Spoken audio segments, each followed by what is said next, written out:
By the time she had to move buildings, she'd already failed all of her courses again. Having paid for her tuition, her unused dining plan, her lawyer, and her restitution, Megan's parents finally pulled her out of school.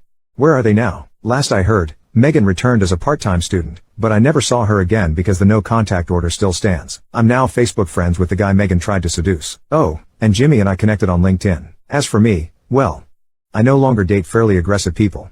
What was something small you went to the doctor for that turned out to be very significant? When I was a little boy of about 10 years old, I told my mother that I thought I needed a new prescription for my glasses. I told her I was having difficulty seeing the blackboard in class at school. This was 1963 and I was living with my family in Myrtle Beach, South Carolina. So my mother, thinking it was going to be a routine checkup, took me to the local ophthalmologist who always checked my vision. At that point I thought that I was simply going to walk out with a new prescription and life would go on. My ophthalmologist was a wonderful old gentleman who was a very careful and very thoughtful doctor. He was the kind of person with whom you could really trust and feel comfortable. Even now I can vividly picture him in the examination room, as that intensely bright light, that has occurred hundreds of times throughout my life, came close to my dilated eyes.